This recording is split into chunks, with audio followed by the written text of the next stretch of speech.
High court আবার কোটা পুনর্বহালের রায় দিয়েছে। এই নিউজটা দেখেছি এবং এটার প্রতিবাদ হয়েছে যথারীতি। ঢাকা ইউনিভার্সিটিতে হয়েছে, অন্যান্য ইউনিভার্সিটিতেও এটা ছড়িয়ে পড়বে আমরা ধারণা করতে পারি যৌক্তিকভাবেই। রায়ে ঠিক কী বলা হয়েছে খুব স্পষ্ট না এখনও। আমি যে কয়েকটা জায়গায় নিউজ পেলাম সেগুলোতে একটু দেখার চেষ্টা করলাম। এটুকু জানা গেছে যে কিছু মুক্তিযোদ্ধার সন্তান রিট করেছিল কোটা পুরো বাতিল করে দেওয়ার বিরুদ্ধে। তারপর হাইকোর্ট সেই যে বাতিল করার সিদ্ধান্ত সরকারের সেটাকেই বাতিল করেছে, অর্থাৎ কোটা পুনর্বহাল হয়েছে। প্রশ্ন হচ্ছে মুক্তিযোদ্ধা কোটা পুনর্বহাল হয়েছে এটা কনফার্ম করা হয়েছে, বাকিগুলো হবে কিনা সেটা নিশ্চিত নয়। এরকম একটা নিউজ এই জায়গায় এসছে। আমি খুব স্পষ্টভাবে শুরুতে বলে রাখতে চাই, হাইকোর্টের এই রায়টা যদি মুক্তিযোদ্ধা কোটা পুনর্বহাল করে সেটা অসাংবিধানিক। মুক্তিযোদ্ধা কোটা ইটসেলফ অসাংবিধানিক ছিল। আমরা যখন 2018 সালের শুরু থেকে এই মুভমেন্টটা শুরু হয় তখন টিভিতে টকশো করি, তখন আমার ইউটিউব ছিল না, থাকলে সেখানেও বলতাম, টকশোতে বলেছি এবং আমি লিখেছি বিডি নিউজের এই লেখাটাও দেখবেন, অসাংবিধানিক মুক্তিযোদ্ধা কোটা এটা বলার চেষ্টা করেছি। কোটা কি অসাংবিধানিক? না, সেটাকে ওভাবে বলা যাবে না। আমরা একটু সংবিধানটা ধরেই বুঝতে চাই। কিন্তু মুক্তিযোদ্ধা কোটাকে এতদিন ছিল এবং এটাকে পুনর্বহাল করা হয়েছে, থাকাটাও অসাংবিধানিক, পুনর্বহাল করাটাও অসাংবিধানিক হবে অ্যাট এনি কস্ট। তাহলে প্রশ্ন হচ্ছে এই ঘটনাটা কেন ঘটলো এখন? যদিও এই হাইকোর্টের পর এটার আপিল বিভাগ আছে, আপিল বিভাগে কী হয় আমরা জানি না, কিন্তু এই যে রায়টা হলো, এবং আমরা এতটা নিশ্চয়ই ধারণা করি না যে বাংলাদেশের একটা আদালত উচ্চ আদালতও খুব ফ্রিলি কাজ করে। আমরা যেখানে যে সিদ্ধান্ত আসে, at least this is the perception যে সরকারের কোনো না কোনো ক্ষেত্রে এরকম একটা চাওয়া ছিল। তাহলে সরকার এরকম কিছু চাইছে কেন, সেই প্রশ্নও এসে হাজির হবে। কোটা সংস্কারের বেসিক কয়েকটা ইনফরমেশন নিশ্চয়ই আমাদের জানা আছে। 2018 সালের শুরুর দিকে মুভমেন্টটা শুরু হয়, সেটা নিয়ে প্রচণ্ড মারমুখী ছিল সরকার শুধু না, সরকারের পান্ডা ছাত্রলীগ তারাও যেখানেই এরা আন্দোলন করেছে সেখানেই পিটিয়েছে। আমাদের মনে আছে প্রচুর মার খেয়েছে তারা। মার খেতে খেতে রীতিমতো তারা জাতির সামনে বেশ লড়াকু, তাদের যে লড়াকু অ্যাটিটিউড সেটার জন্য তারা খুবই পরিচিত হয়ে ওঠে। কয়েকটা মুখ আমাদের সামনে ক্রমাগত আসে। তারা পরবর্তীতে রাজনৈতিক দল তৈরি করে। নুরুল হক নূরের কথা আমরা জানি, রাশেদের কথা জানি, ফারুকের কথা জানি, এরকম আরও অনেকেই আছে। তাদের রীতিমতো একটা রাজনৈতিক দল তৈরি করে, তাদের পরিচিতি তৈরি হয় এবং এই লড়াইটা তারা খুব চমৎকারভাবে করতে পেরেছিল, ছড়িয়ে দিতে পেরেছিল। প্রথম দিকে মারমুখী থাকলো, বিভৎস কথাবার্তা বলা হলো। আমাদের মনে আছে বেগম মতিয়া চৌধুরী যারা এই মুভমেন্ট করেছে তাদেরকে রাজাকারের বাচ্চাও বলেছিলেন। We can clearly remember that. যাই হোক, শেষ পর্যন্ত অক্টোবর মাসে এসে, এর আগে প্রধানমন্ত্রী ঘোষণা দেন এবং অক্টোবর মাসে এসে প্রজ্ঞাপন জারি হয় যে সব ধরনের কোটা বাতিল করা হচ্ছে। যদিও যারা মুভমেন্টের মধ্যে ছিলেন তারা কখনো কোটা সম্পূর্ণ বাতিলের কথা বলেননি, তারা কোটা সংস্কার চেয়েছেন। ওই মুভমেন্টের নামই ছিল কোটা সংস্কার আন্দোলন, ওটার নামই ছিল কোটা সংস্কার আন্দোলন। তারা সংস্কার চেয়েছেন, তারা মুক্তিযোদ্ধা কোটা নিয়ে প্রশ্ন তুলেছেন, রাইটলি প্রশ্ন তুলেছেন। আমরা জানি ওই সময় বিসিএস এর ক্ষেত্রে 30% মুক্তিযোদ্ধা কোটা, আমি যদি ভুল না করি স্মৃতি থেকে বলছি, 10% জেলা কোটা, নারী কোটা 10%, 50 হলো, 5% ক্ষুদ্র নৃগোষ্ঠী এবং 1% প্রতিবন্ধী মিলে 56%-এর মতো ছিল কোটার মধ্যেই। তার মানে 44%-এর জন্য এই সারা দেশের বাকি সব মানুষজনকে ফাইট করতে হতো। একটা চরম বেকারত্বের দেশে তরুণদের সামনে এটা একটা বিরাট ব্যারিয়ার ছিল। সো রাইটলি তারা এই মুভমেন্টটা করেছিল। আবারও বলছি, অন্তত মুক্তিযোদ্ধা কোটাটা অসাংবিধানিক ছিল।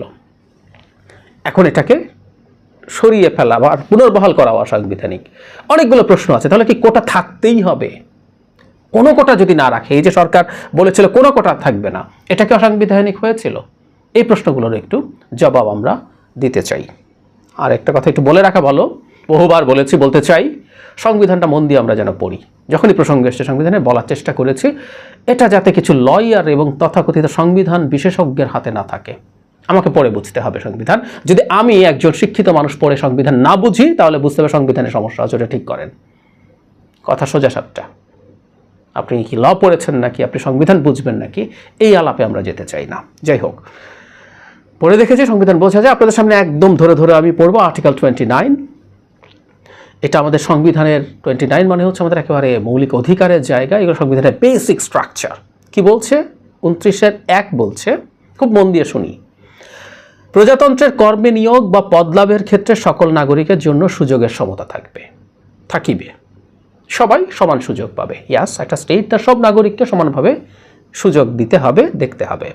2, কেবল ধর্ম, গোষ্ঠী, বর্ণ, নারী পুরুষ ভেদ বা জন্মস্থানের কারণে কোনো নাগরিক প্রজাতন্ত্রের কর্মে নিয়োগ বা পদলাভের অযোগ্য হইবেন না, কিংবা সেই ক্ষেত্রে তাহার প্রতি বৈষম্য প্রদর্শন করা যাইবে না। তার মানে আমরা খেয়াল করছি কি, ধর্ম, গোষ্ঠী, বর্ণ, নারী পুরুষ ভেদ বা জন্মস্থানের কারণে কোনো নাগরিক প্রজাতন্ত্রের নিয়োগের ক্ষেত্রে অযোগ্য হবে না বা বৈষম্য প্রদর্শন করা যাবে না। তাহলে লিঙ্গ, নারী কোটা রাখলে এটা শুনতে মনে হয় যে আপনি তোকে প্রিভিলেজ দিচ্ছেন, দিয়ে আপনি পুরুষকে বঞ্চিত করছেন, তাহলে মনে হচ্ছে যে এটা আপনার অসাংবিধানিক হচ্ছে।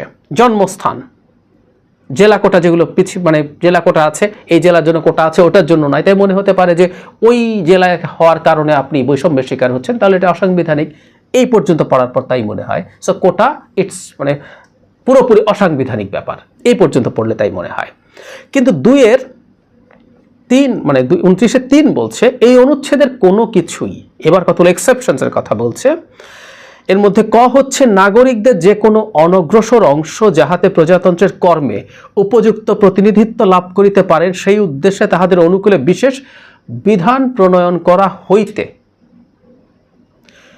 এরপর কি বলছে, কোন ধর্মীয় বা উপসম্প্রদায়ভুক্ত প্রতিষ্ঠানে উক্ত ধর্মাবলম্বী বা উক্ত সম্প্রদায়ভুক্ত ব্যক্তিদের জন্য নিয়োগ সংরক্ষণের বিধান সম্বলিত যে কোনো আইন কার্যকর করা হইতে, যে কোনো শ্রেণীর কর্মে বিশেষ প্রকৃতির জন্য তাহা নারী বা পুরুষের পক্ষে অনুপযোগী বিবেচিত হয়, সেইরূপ যে কোনো শ্রেণীর নিয়োগ বা পদ যথাক্রমে পুরুষ বা নারীর জন্য সংরক্ষণ করা হইতে রাষ্ট্রকে নিবৃত্ত করিবে না।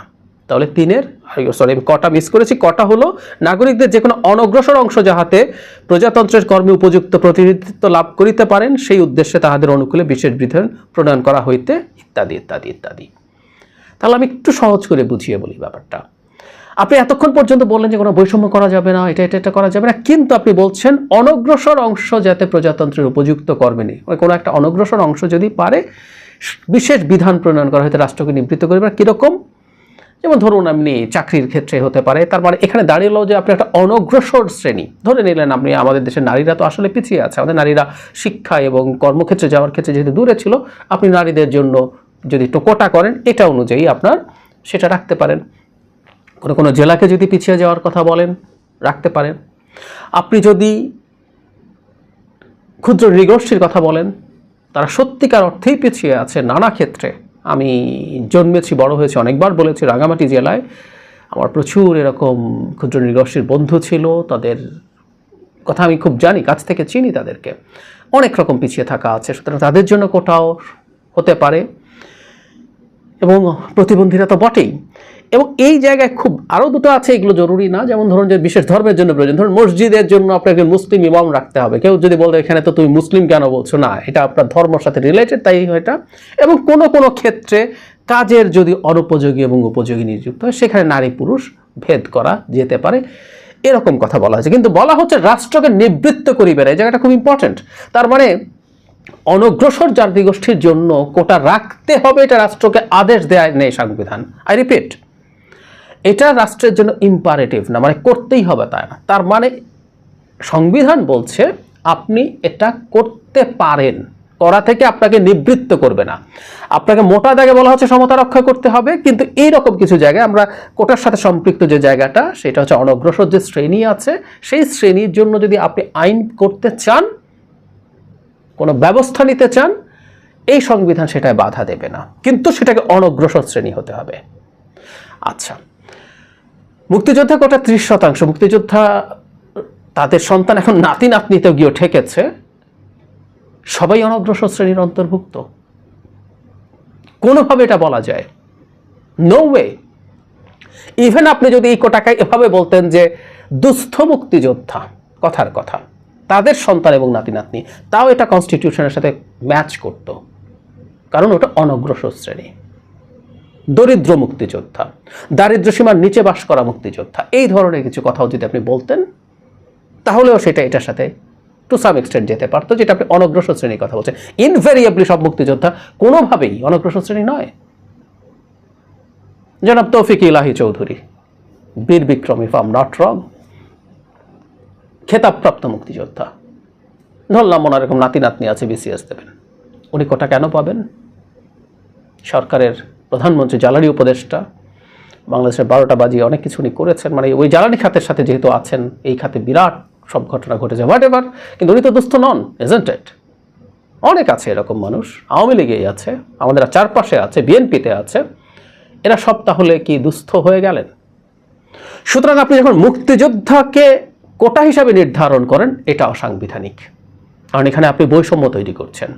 এখানে যারা পিছিয়ে পড়া জনগোষ্ঠীরা, এমন মানুষকে আপনি এক্সট্রা সুযোগ দিচ্ছেন যেটা আরেকজনের সমতা নষ্ট করছে। এটা আপনি কনস্টিটিউশন অনুযায়ী করতে পারেন না, ফুল স্টপ। কোটা সংস্কার আন্দোলনকারীরা সংস্কারের কথা বলেছিলেন, প্রধানমন্ত্রী খুব রাগ অভিমান করে, ধারণা করি যে সামনে একটা নির্বাচন ছিল, যদিও সেই নির্বাচনে বিএনপি নির্বাচনে যাচ্ছিল, তারপরও কোন সময় কি ঘটে যায়, হঠাৎ করে হয়তো ভয়েই যে আন্দোলনটাকে আপাতত শেষ করে দেই, অন্তত সরকার পিছিয়ে এসেছিল, এসে এটা থেকে সরে গেল, পুরোপুরি বাতিল করলো।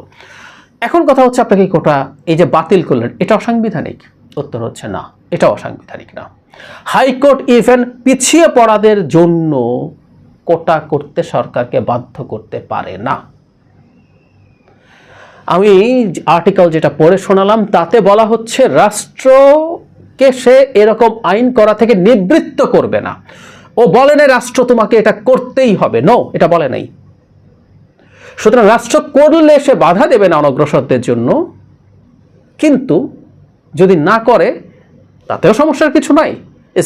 সরাসরি এটা সরকার বা রাষ্ট্রের এক্সক্লুসিভ জুরিসডিকশন, তার ইচ্ছা হলে করবে, না ইচ্ছা হলে করবে না। এটা ব্যাপারটা এই রকমই। সুতরাং হাইকোর্ট কোনোদিন অনগ্রসরদের জন্য কোটা করতেই হবে সরকারকে এই কথা বলতে পারে না, অন্তত আর্টিকেল 29 পরে আমি তাই বুঝি না। সুতরাং প্রধানমন্ত্রী যখন সব কোটা বাতিল করে দিলেন, আমি আবারও বলছি কোটা সংস্কার এটা চাই নাই, তারা হয়তো দুস্থ, তারা প্রতিবন্ধী কোটা, তারা ক্ষুদ্র নৃগোষ্ঠী কোটা, এরকম আরও কিছু কোটা আরেকটু সংস্কারের কথা তারা ভাবছিলেন। মুক্তিযোদ্ধা কোটা নিয়েই প্রধান চিন্তা ছিল, 30% চলে যায় এবং প্রচুর প্রিভিলেজড মানুষজনের ওখানে সন্তান নাতি নাতনিতে গিয়ে ঠেকেছে। এরপর জানি না তাদের নাতি নাতনিদের সন্তানও এর মধ্যে ইনক্লুডেড হবে কিনা, তারা সেটা চেয়েছিল। বাতিল করাটাও অসাংবিধানিক না, কিন্তু সরকার এটা করলো। এখন হাইকোর্ট থেকে ফিরে আসলো, আবার নতুন ইস্যু তৈরি হলো। এই আলাপ এখন তাহলে সরকারের মতলবটা কি, এই আলাপটাও কেউ করছে। সরকার এই মুহূর্তে এরকম একটা মুভমেন্ট আমার মাঠে আসুক কেন চাইতে পারে? আমি সামনের সময়টা খুব ভালো না, আমি আবারও বলছি, সরকারের অর্থনীতি ভালো জায়গায় যাচ্ছে না, যে কোনো জায়গা থেকে যে কোনো স্পার্ক তৈরি হতে পারে, এবং এটা একটা পরীক্ষিত জায়গা যেখান থেকে আসলে একসময় সরকার বেশ চাপে পড়েছিল, বেশ বিপদে পড়েছিল। তারপরও সরকার কেন এটা এই ধরনের ইস্যু আবার নতুন করে তুলছে? নানান রকম কথা কেউ বলছেন, বেনজিরকে, আজিজকে নিয়ে যা যা হচ্ছে চাপা দিচ্ছে, আনারকে নিয়ে সরকার বিব্রত হয়ে গেছে, আবার ওগুলো আনা হয়েছিল নাকি আরেকটাকে চাপা দিতে, এখন এটাকে চাপা দিতে এটা এনেছে। আমার কাছে পুরোপুরি মনে হয় না। আমি আরেকটু সময় দেখতে চাই আসলে উচ্চ আদালতে, মানে আপিল বিভাগ আরও উচ্চ, এটা উচ্চ আদালত, আর উচ্চ জায়গাতে গিয়ে কি হয়। আর আপনাদের যদি কোনো ধারণা থাকে যে সরকার এই ইস্যুটা সরকার আনছে, কেন আনছে, সেটা একটু জানাবেন। কিন্তু আমাদের বটম লাইনটা হচ্ছে এই, একটা ক্ষেত্রে একটা কোটা যদি নাও থাকে তাতে কোনো সমস্যার কিছু নাই। আর মুক্তিযোদ্ধা কোটা, আই রিপিট, ইনডিসক্রিমিনেটলি মুক্তিযোদ্ধা কোটা যেটা ছিল সেটাই অসাংবিধানিক, সেটা অবশ্যই বন্ধ হওয়া উচিত।